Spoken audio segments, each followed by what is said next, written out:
Ya, kita tiba di segmen kelima atau segmen terakhir atau segmen penghujung. Aduh sayang sekali. Tapi kita harus mengefektifkan waktu ya. Masih bersama saya, Redias Disari dalam program Bukan Perempuan Biasa. Ya, bersama Lia, Winner Duta Peduli Sejarah. Nah, kalau selama di Makassar nih, tadi apa sih pertanyaan saya? Manajemen, time management, manajemen waktu. Gimana sih Lia membagi waktu antara me time, ya, social time dan family time, waktu bersama keluarga, waktu bersama rekan-rekan atau sosial, dan waktu untuk diri sendiri. Bagaimana mengaturnya tuh? Silakan.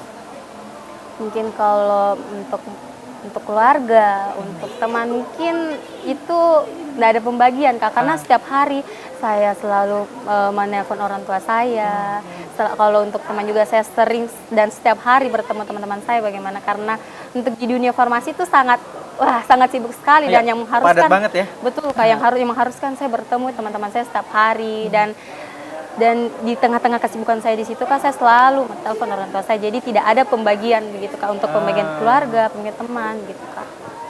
Oke gitu. Jadi mengalir aja ya. Iya, tapi Kak, tetap dong ada using note-nya, ada notes tersendiri atau catatan yang mana yang urgent, yang mana yang prioritas, yang mana yang belum penting atau nggak penting, itu harus ditahu, ya kan, seperti itu. Misalnya kuliah, ini nomor satu. Betul. Selebihnya yang lain, kayak gitu kan. Nah, kalau untuk kegiatan-kegiatan yang lain yang dilakukan di pageant ini, apa sih program kerjanya dari Duta Peduli Sejarah? Boleh dibocorin ke pemirsa nggak? Kalau untuk proker saya sendiri Kak, yang pertama mungkin saya akan seperti kayak mendatangi sekolah-sekolah, memberitahu atau mensosialisasi bagaimana pentingnya atau mari kita peduli akan sejarah yang mungkin sempat tergeserkan ini dengan dunia duniawi Kak. Dan mungkin yang kedua saya akan membuka wadah atau tempat untuk kita berdiskusi umum tentang sejarah Kak. Gitu. Itu mungkin proker saya dulu Kak. Oke, jadi memang istilahnya ada sosialisasi juga, kunjungan-kunjungan, dan ada program-program selanjutnya yang akan dilaksanakan atau dibuat seperti itu dengan teman-teman yang lain, seperti itu. Nah, kalau untuk teman-teman sendiri nih yang ada di Peduli Sejarah, kan Peduli Sejarah ini merupakan bagian daripada YASPI. Dan kalau kita ketahui bahwa YASPI ini memiliki banyak sekali ajang, seperti itu. Nah, gimana sih Lia ini melihat ajang-ajang yang ada di YASPI seperti itu, gimana pendapatnya?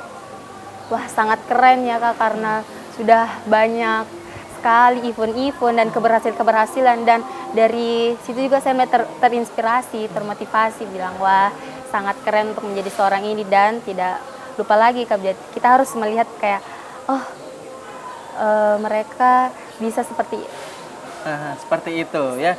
Dan jangan salah loh ya, YASPI udah pernah bahkan menelurkan ini alumni YASPI, tapi sebelum jadi YASPI dulu Bambu namanya kan, itu bahkan sempat menelurkan Miss World Asia. Iya. Nanti di balik layar saya akan kasih tahu siapa orangnya ya. Jadi YASPI ini punya salah satu alumni, dan alumni itu pernah beberapa tahun yang lalu menjadi Miss World Asia. Artinya apa? Top 6 Miss World sedunia.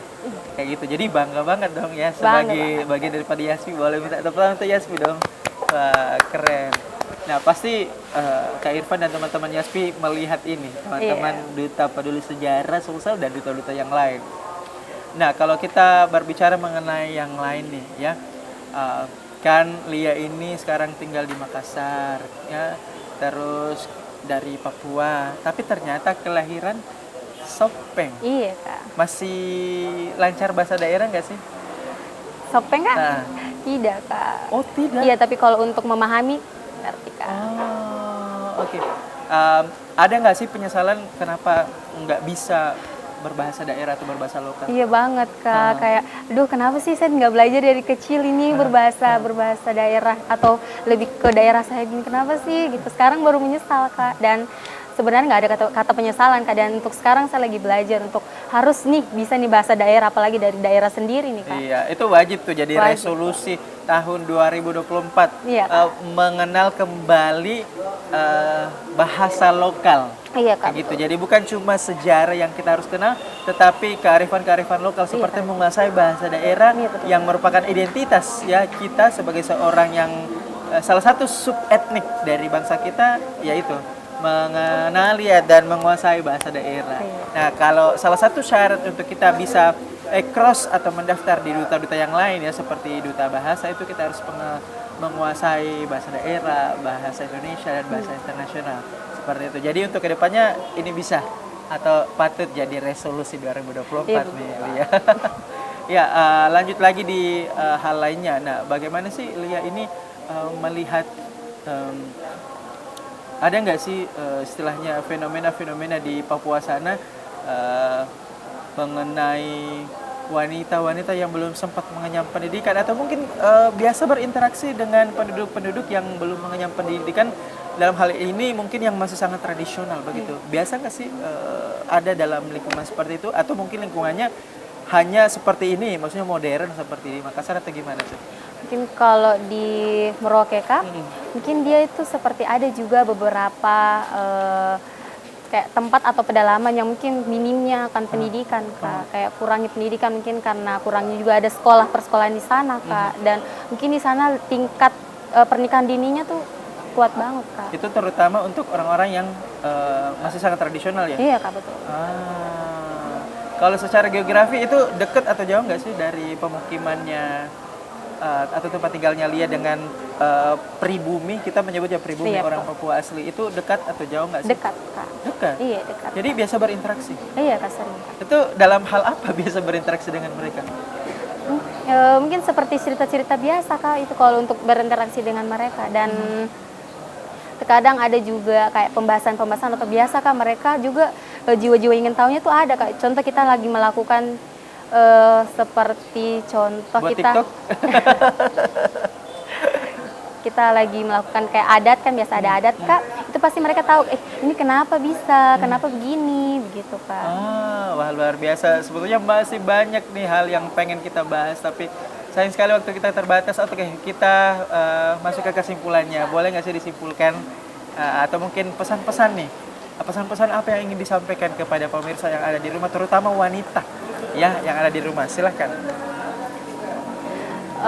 Untuk perempuan-perempuan atau wanita-wanita sekarang tetaplah berkarya, tidak ada yang menghalangi biar belum ada pengalaman atau apa pasti kalian bisa.